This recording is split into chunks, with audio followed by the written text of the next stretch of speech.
Uh, Sorry for this delay of 25 minutes because of some confusion in the link for today's program. Uh, do you have any questions? This is a forum for open discussions, basically, because that's the way I have scheduled. That's the way I have scheduled these series of talks. So, if you have any suggestion, any what discussions, please feel free based on last class. Okay, so if somebody has joined only today, let me share with you the basic philosophy of this series of talks. And it's titled as Engineering of Software Products and Services. Yes, during the course of our talks, we'll definitely uh, base our discussions on the broad perspectives of software engineering. But you do have a regular course on software engineering as per the curriculum. The way this particular series of talks have been designed is essentially to prepare you for facing the interview board for jobs. At the end of the day, getting a good job is very, very important. We all agree. So that's the basic objective. That's the reason you will see today during these course of lectures, we will discuss software products and services, software engineering from a much broader perspective, much broader perspective, where we'll have management issues, project issues, behavioral science issues, organizational science issues, and all those. This is number one. Number two, we have already explained that we consider software as products, and of course, nowadays services are also very, very important because of customer-driven approach. And finally, I reiterate again and again, those 4 benchmarks which are essential for a student to get a good job. Number 1, you must be thorough about basic core subjects. Data structures and algorithms, architecture, networking, databases, you can say discrete maths, no problem, software engineering, and at least 2 of them you must be very thorough about. If you are asked to name a couple of subjects on which you prepare to face questions, you have to keep yourself prepared out of these. Try to avoid some high-sounding names, dropping names like that, AI, ML, etc., etc.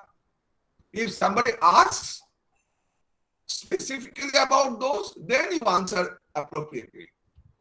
But to start with, you must concentrate on these basic subjects. Never say C++, Java, Python, and all those. Those are languages. Those are not subjects. If somebody asks you that, do you know Python? Then you say yes, of course. So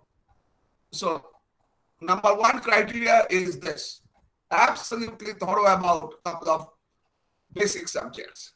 Number 2, absolutely confident in coding, C++, Java, Python. But you did not be proactive in saying that you are expert in Python. If you study history in English language, and if somebody asks you about your expertise, you should not say English. Of course, you should be thorough in English. So coding is a must, knowledge on coding, but in the background, not in the foreground. And if you are asked, then of course you show your acumen there. Number 3, attitudinal issues.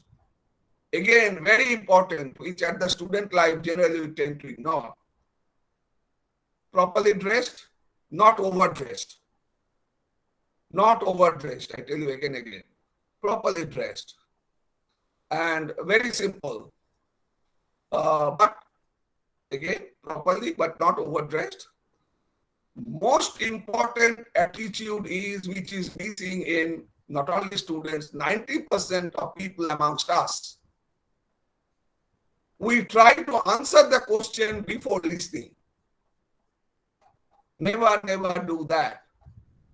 When somebody talks, ask you a question, listen very carefully, let him or her complete the sentence, complete whatever he or she wants to say, and then only you reply. Not before that. I tell you again and again, the basic purpose of interview board is to judge students on the basis of capability to listening. And this is missing in many, many students. Develop the habit, not only for interview, always in life. Don't just rush in answering. If you can't follow something, say once again that yes, sir or madam, would you please repeat? Then you got to be very confident. You got to be very confident, but never aggressive.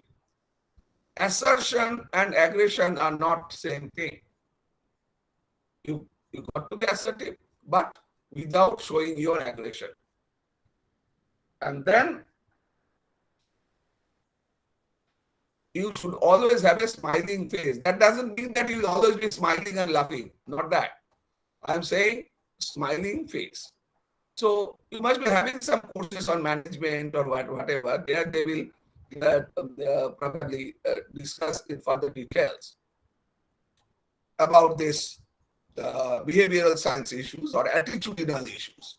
The other thing is, if you do not know the answer of any particular question, just say that I do not know.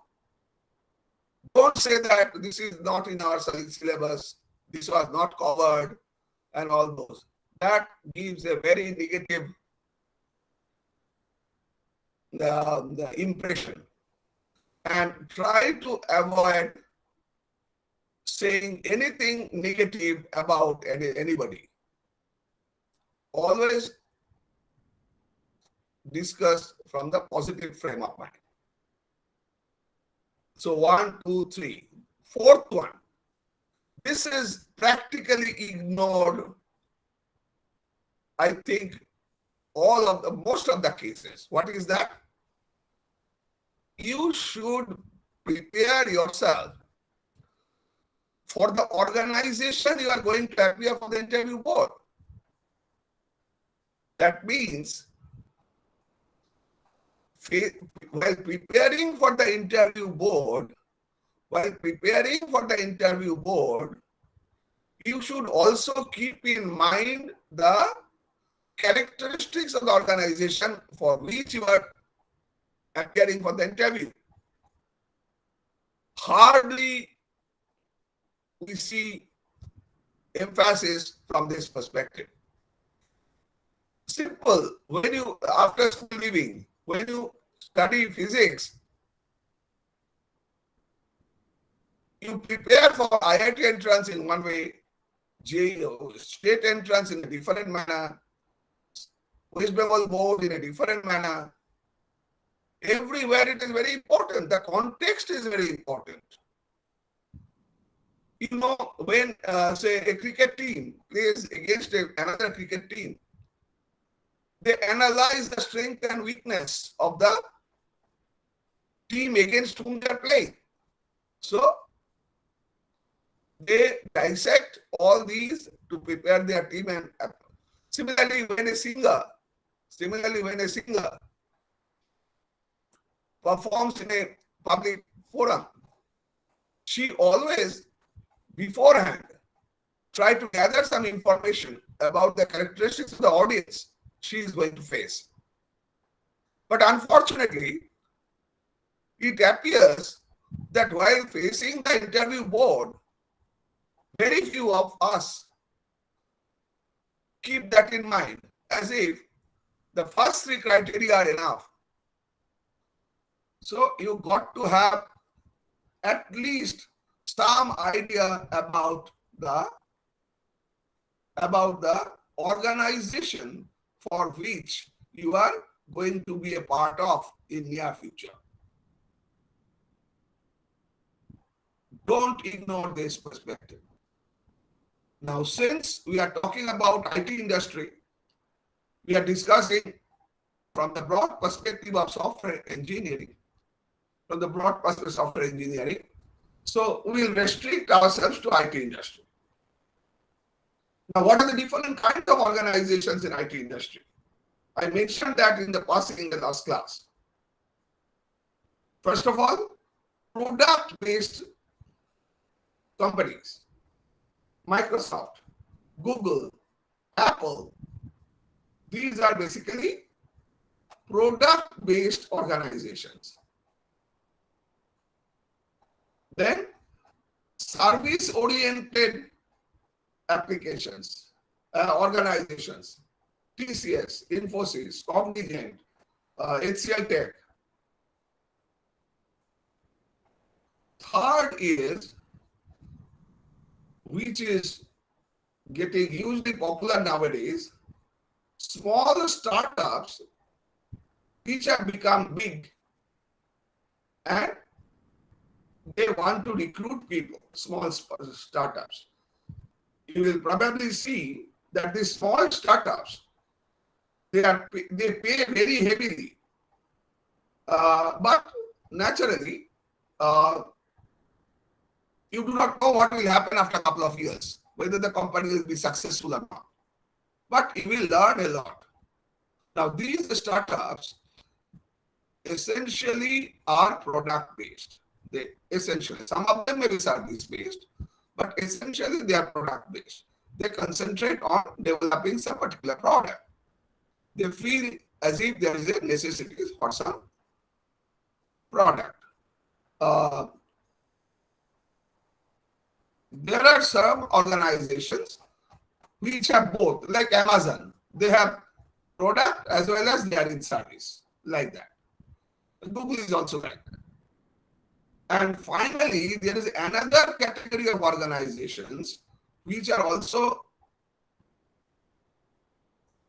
respected very heavily, like Pricewaterhouse, Ernst & Young, D. Shaw, which are consultancy houses. They do not develop the software.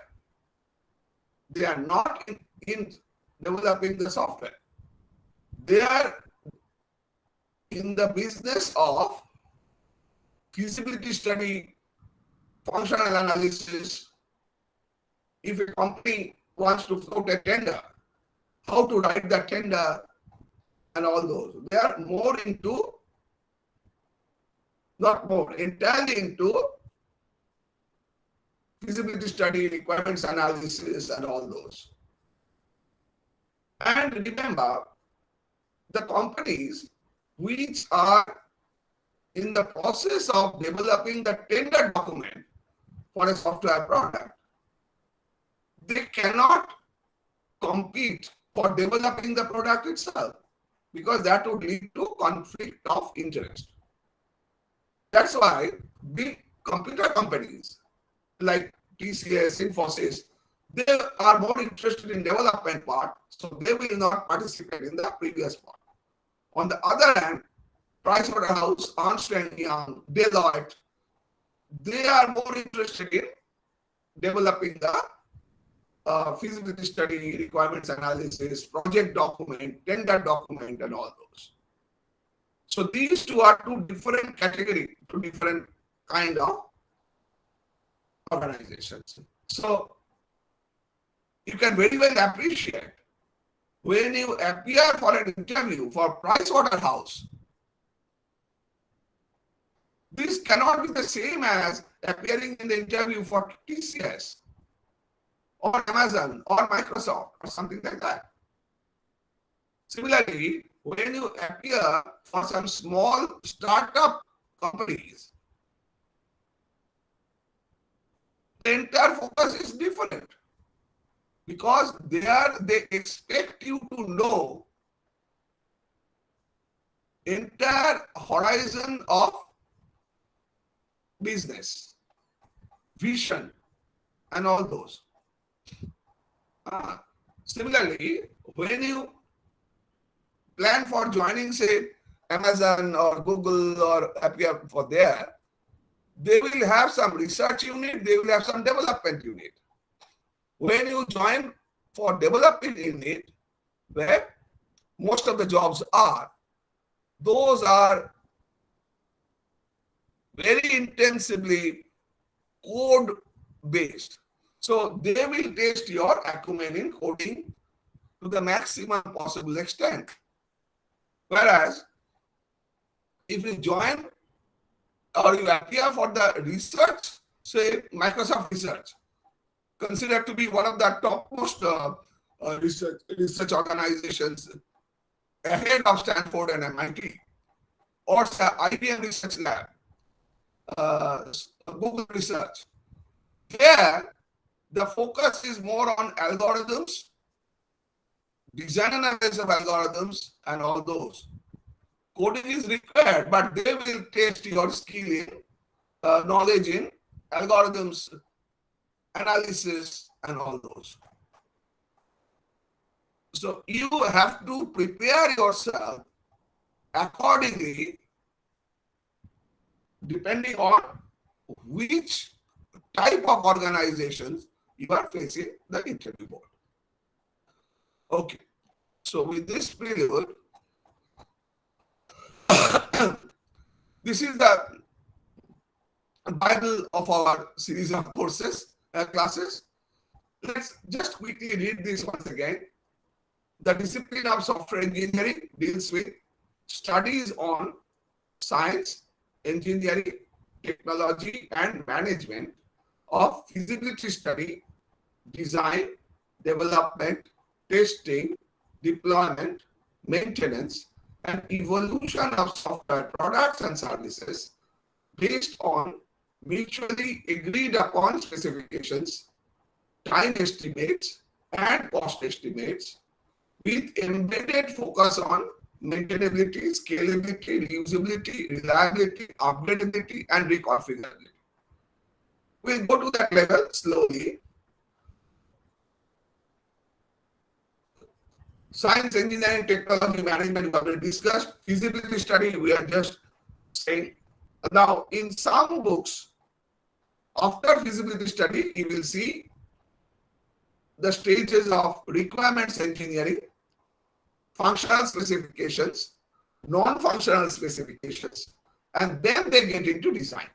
Of course, you get into design only after you are thorough about the requirements, functional specifications, and non-functional specifications.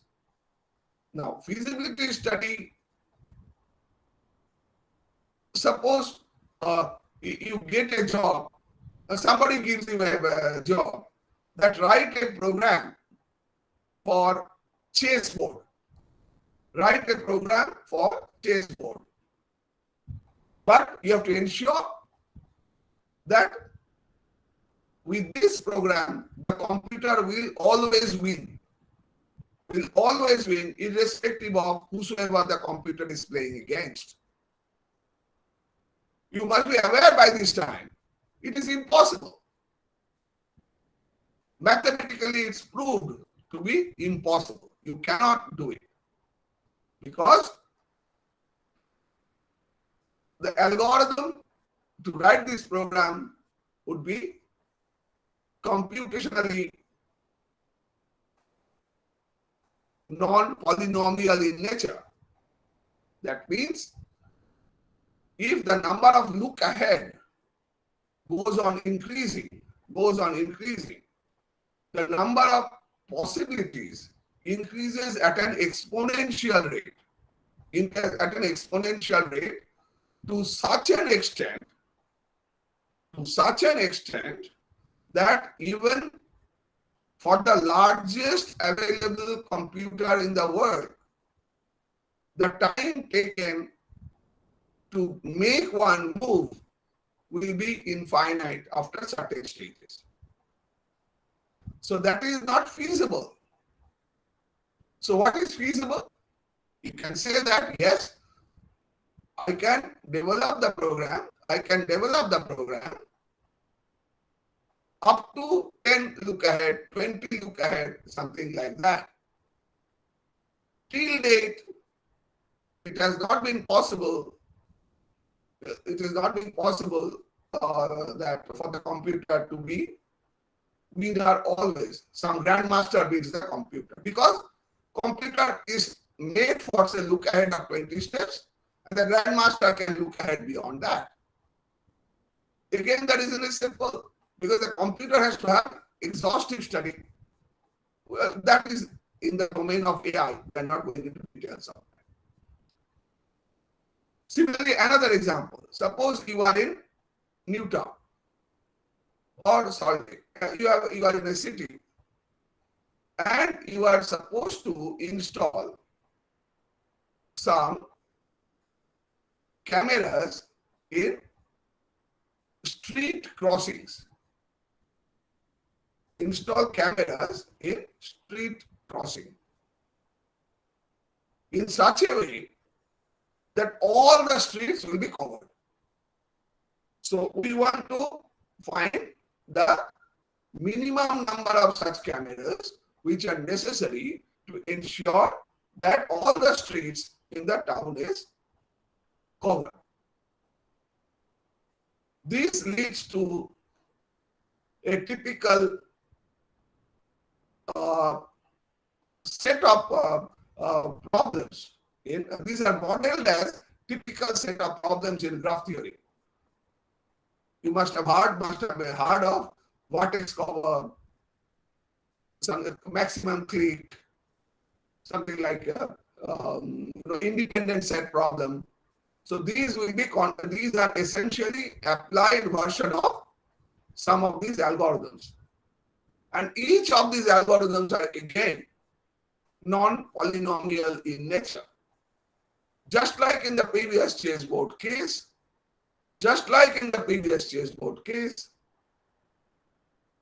you cannot have a perfectly general purpose program for this. But of course, you can make some constraints. And you say that I don't need the entire horizon. These are small part. Then you can get it done.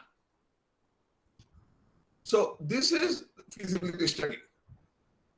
So you have to then in some cases that will come later in the design part. So the persons in charge of the feasibility study, on one side, they have to understand the business of the customer, and on the other side, they also have to be very thorough about the system, both hardware, software, networking, and everything. Remember, it has been seen all over the world, irrespective of whatever you do. The basic reason for failure or underperformance of any software product, in that case, around 70 to 75% of the cause of this failure is inability to understand the requirements. Inability to understand the requirements. Inability to make it very thorough. I can give you some example, saying analogous engineering thing. Suppose you want to build a house. Fine, very good. You build a 20-story house, and when the earthquake, if for God forbid, some earthquake happens, the house breaks down. But if the same house is built in Japan, right during the feasibility study requirements design, they will make sure that those are resilient to such natural catastrophe. Here, probably we have not taken care of that. And now when the product comes in the market, of course it will have inherent limitations. I can share with you some example which you are very much familiar with.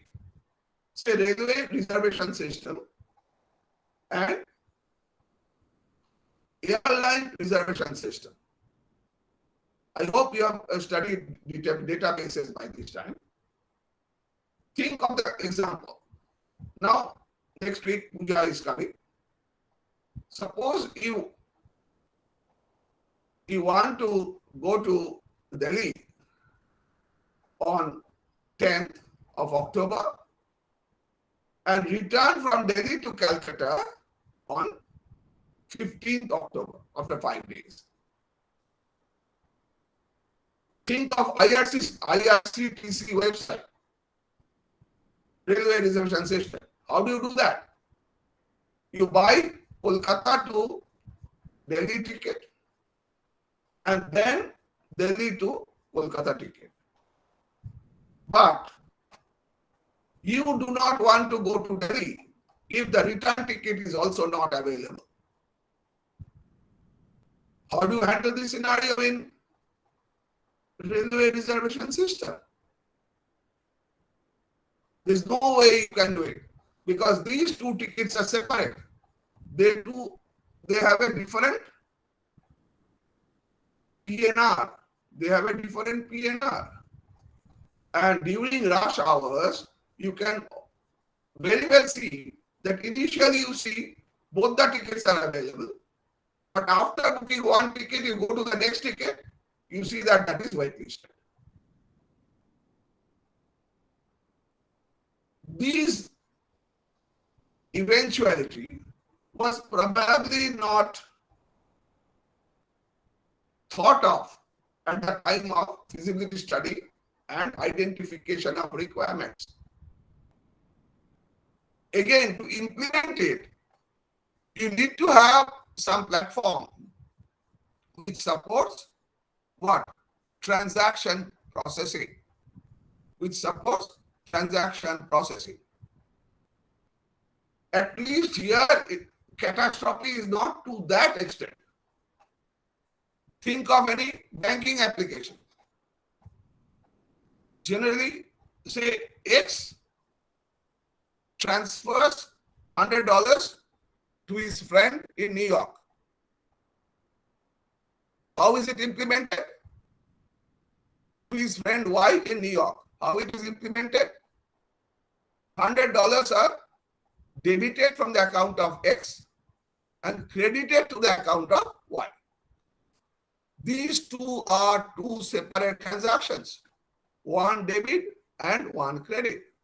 Just like in the previous case, buying two tickets were two different transactions. Here also, these two are two different transactions. And these two transactions cannot happen exactly at the same time. Can you imagine the catastrophe? If one transaction is successful and the other is not,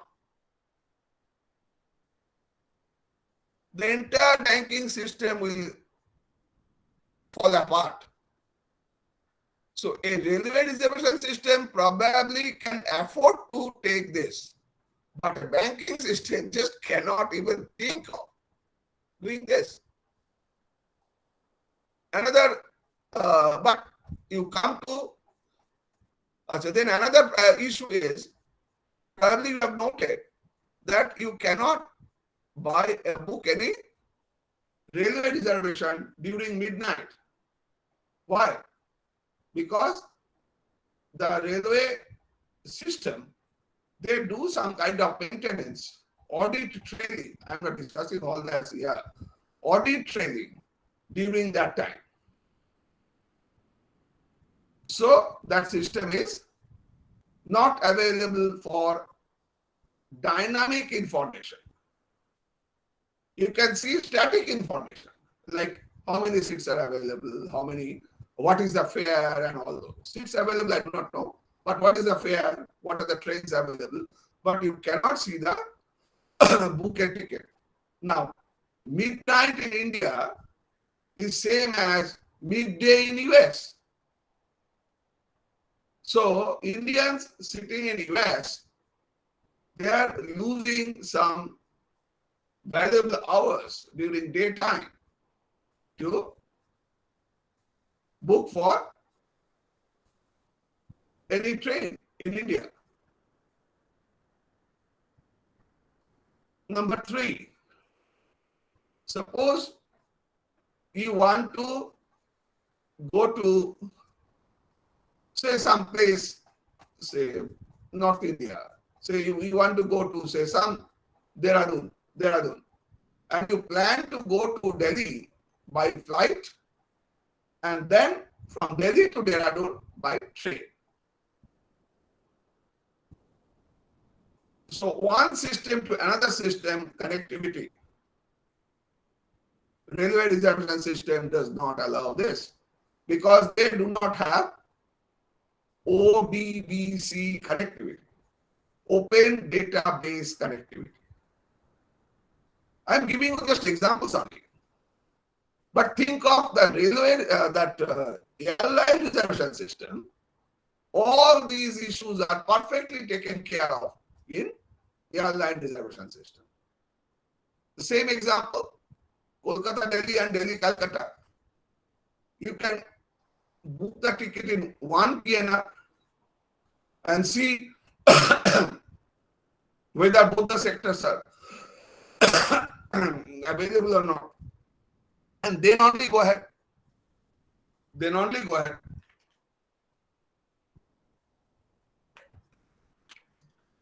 And reservation can be made 24/7.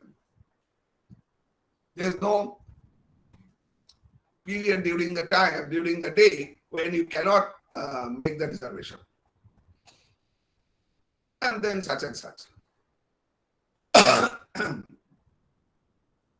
So now you understand how important this feasibility study, and at the feasibility, you study the feasibility only after you know the requirements. Without knowing the requirements, how do you understand that? Without knowing how do you go for feasibility study. Then there are some dimensions of requirements so far as feasibility analysis is concerned. First thing is obvious. This railway reservation system initially was made in early 80s. It was developed in PDP-11 and then VAXI. Operating system was VMS. 1984 or 83, something like that. Well before you were born. Memory of the machine was 64 kilobytes. Yes, 64 kilobytes. There could be hundreds of terminals, some 100 terminals all over the country.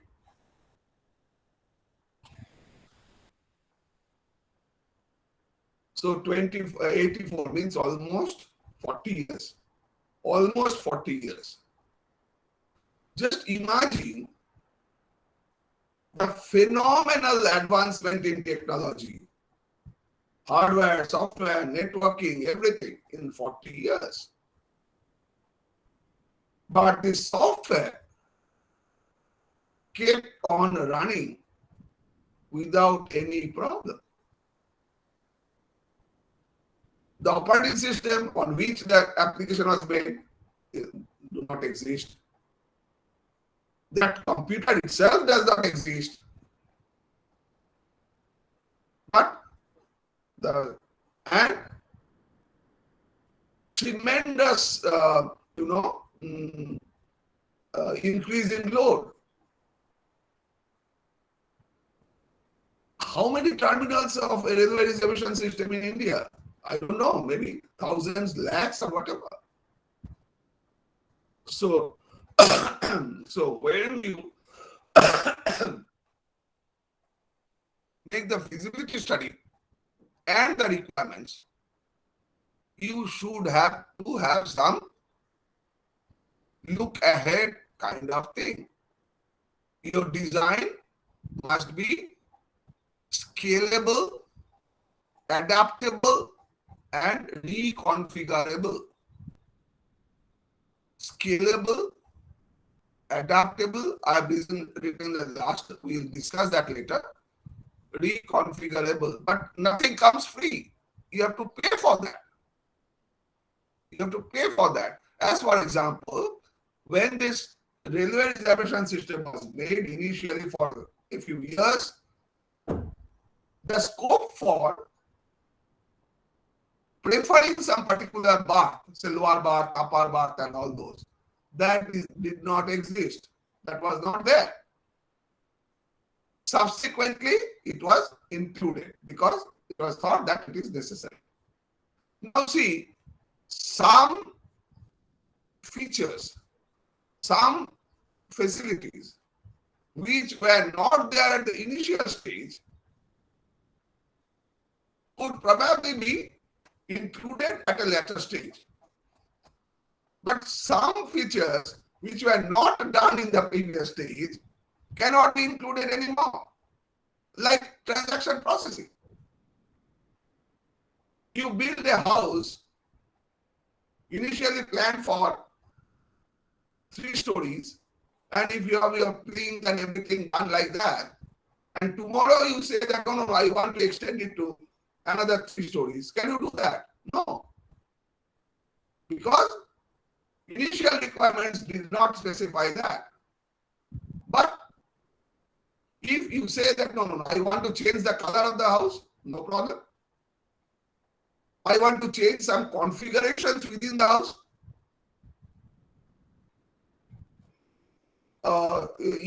Some rooms have to be made bigger, some rooms have to be. So, if at the time of feasibility study and requirements analysis, you had mentioned that the interior walls should not be load bearing, then you can change that. So, some you can change, some you cannot change. And those which cannot change, which cannot be changed, if that becomes very important tomorrow, then you have a problem that cannot be solved.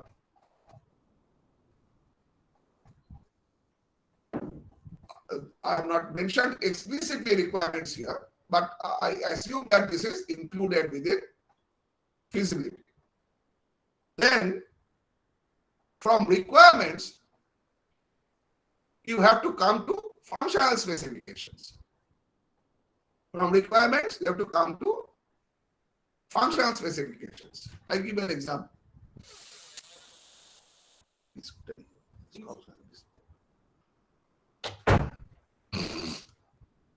Just now I said, well, designing for a building, you say that the requirements are, you see that in the hotels and everywhere, that the interior space should be reconfigurable. There could be some small partitions. Right at the beginning, you say that, we'll take care of that. You say that, okay, today it's for 5 stories, I need a provision for 10 stories. No problem, do that. So here again, for a software, you say today I'm expecting 100 users, but I expect the users to go up to 10,000. Keep provision for that. But there again, you may say that, okay, I do not want to invest the entire money for 10,000 users now. I can keep on adding. I can keep on adding. Scalable, adaptable, reconfigurable. Scalable, adaptable, reconfigurable. And in many cases, non-functional requirements are also very important.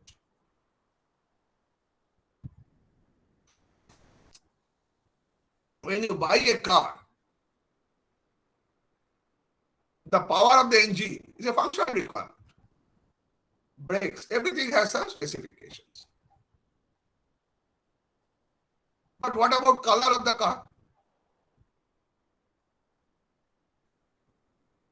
What about add-on gadgets like availability of internet from the steering, availability of Wi-Fi chargers, music system, like spacious sitting space and all those. Now, whether you call it functional or non-functional, that depends on the user. But it is true that these requirements are not essential for smooth functioning of the product. Similarly, when you develop a software, any software, say Zomato uses the software, or Swiggy uses the software, any software, it will have some GUI, graphics user interface. GUI is essentially the interface between the user and the system. It has to be correct, of course, it has to be correct. It should not give any wrong information. But designing the GUI itself is very important. What would be the color of what would be the font? Probably you have noted when the ad comes, whether it should come in the top right, top left, or something like that. As you are aware, in hard copy, say magazine, back page is most expensive. Back page is most expensive. Then inside, back, and etc. etc. Have you ever studied? If you look at the TV screen, which corner of the screen generally you tend to look at first, and putting an ad there would be most expensive. Lots of studies have to be done. Lots of studies have to be done.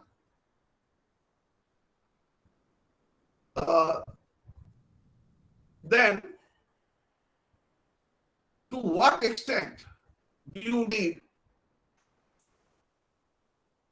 fault tolerance?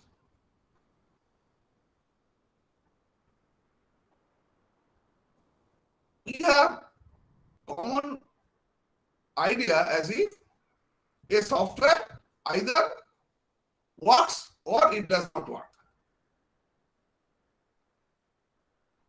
In engineering perspective, we do not accept that.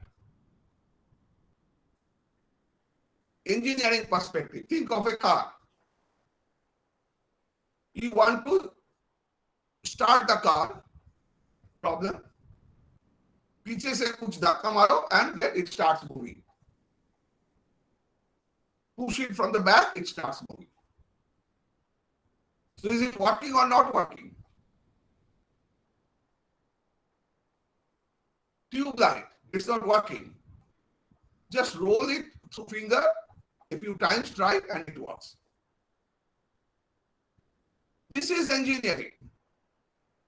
Similarly, when we consider software as an engineering discipline, we also say that, yes, there could be some glitches, but that doesn't mean that software as a whole is working or not working.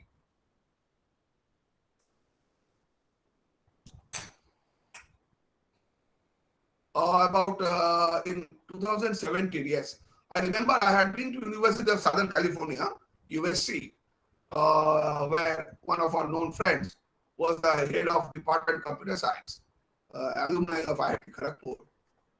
He had a company of his own whose only job was to recycle the faulty ICs. Recycle the faulty ICs. Because what an innovative idea. An IC has, integrated circuit has so many functionalities. If some of them does not function, no problem. You make the user manual in such a way, that those functions will not be required. And he is minting money out of that. It's something like in your house, you may have 3 toilets. One is not working. But does it mean that your room is house is unusable? Just avoid that. Think of any flowchart from start to end. There may be many parts, many parts. Some of the parts may not be working. Some of the parts may not be working. But that doesn't mean that the entire software is not working. But this requires huge amount of research, study, and all those. But most importantly, the mindset. Most importantly, the mindset. The difference between science and engineering. When we are considering software as an engineering discipline now. So all these feasibility study, requirements, and then what is the difference between requirements and functional specifications? Requirements comes from the user, and functional specifications are the functional requirement from the system side. How much memory is required? How many processors are required? What language are required? What software tools are required to implement the requirements as specified by the customer? So this is the relationship between requirement specifications and functional specifications. Requirements from the user side, functional specifications from the system side. And now you can understand why systems analysts are paid so heavily in comparison to the programmers. A system analyst must be very thorough in coding, must be very thorough in program, but she must have some other qualities as we have discussed now.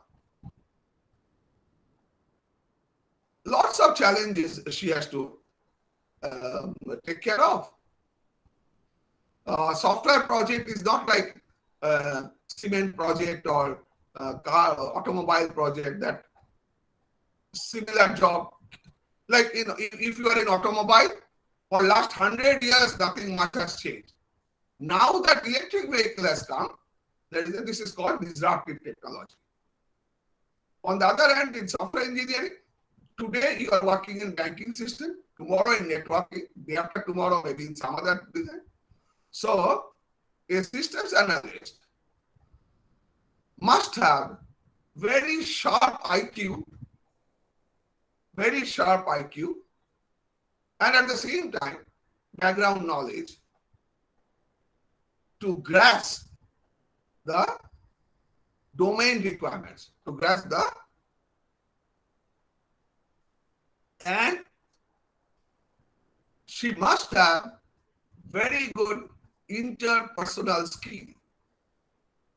You have to interact with the customers to understand the requirements, and customers, they are in that job. Say for banking, you want to develop a software for banking reconciliation.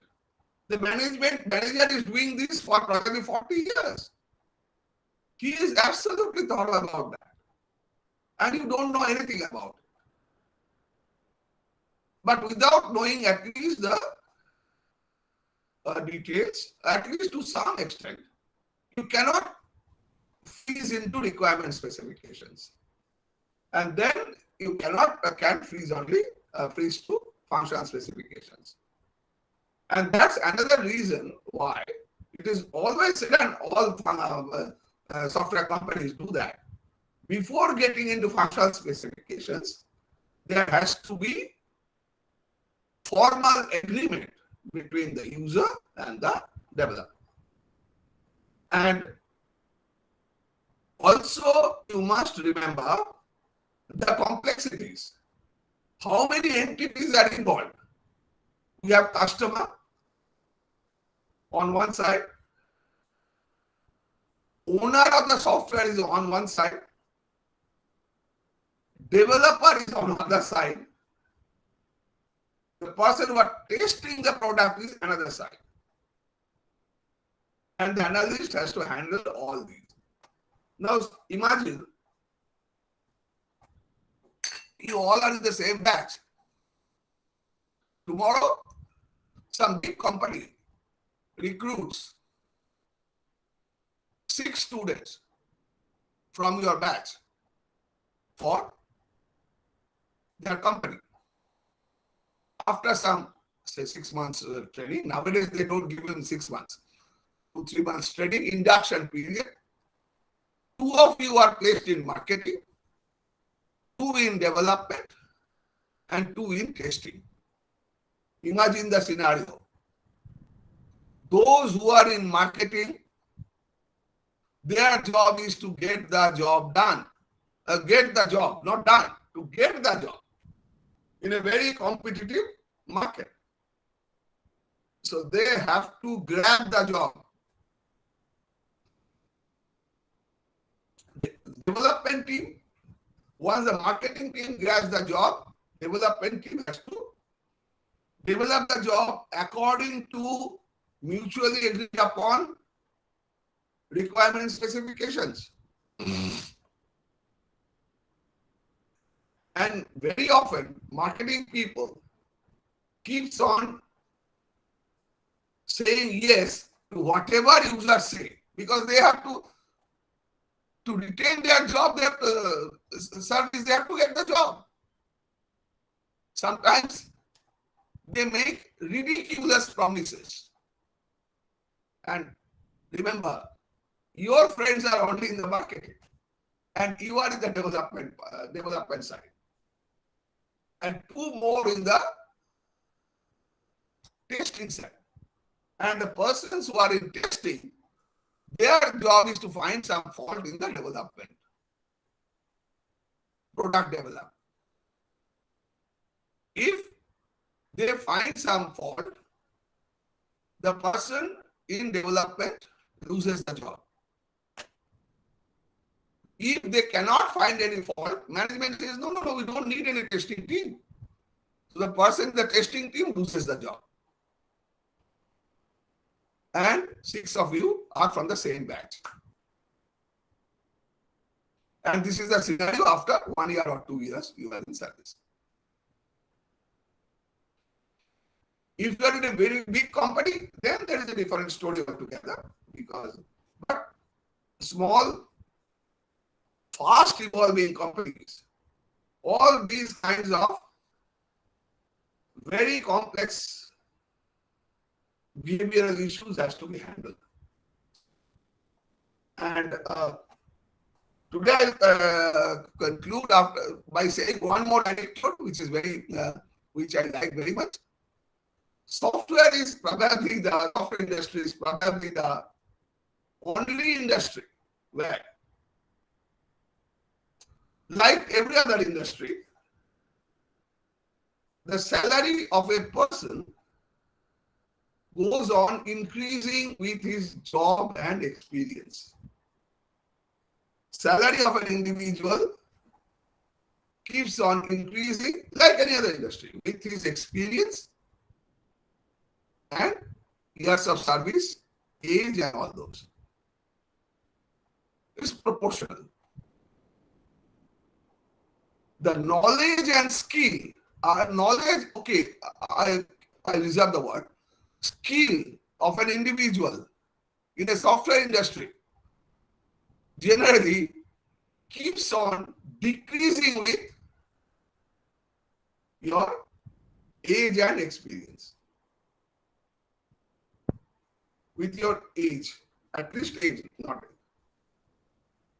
So almost every cases, when you join the organization, you will find that you are more competent in coding than your manager. Think of the medical industry. Say you have to give some injections, read the BP and all those. Who does it? Generally, nurses do it. But does it mean that the nurses are more competent in giving the injection than the doctor? Never. But here, you have a huge experience probably in C++. But tomorrow you need only Python. So what does it help? Or sometimes, in fact, carrying the baggage is a deterrent. Don't forget, learning is difficult. Unlearning is even more difficult. Learning is difficult. Unlearning is even more difficult. So you have to be very open. You have to be very open in that case. So again, we are gradually building up our course, just like when a very high speed train leaves from the source station, initially it moves very slow and gradually they pick up the momentum. Gradually they pick up the momentum. I hope we are in the process of that, and now we are in more or less reasonable amount of momentum. And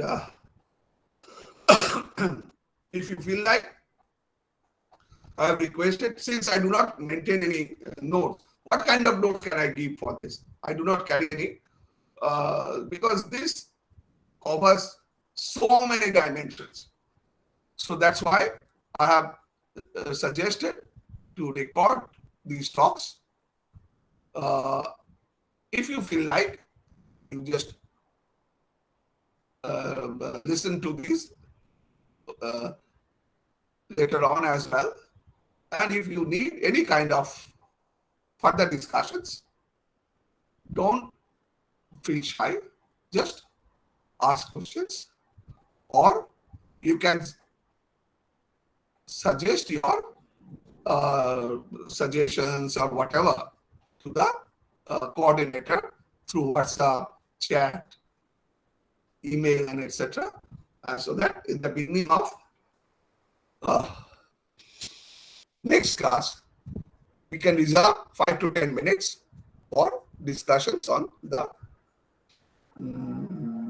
on those questions, because the question or observation may come from any individual, but it's obvious that everyone should have the privilege to listen to the discussions or even participate in the discussions. Okay.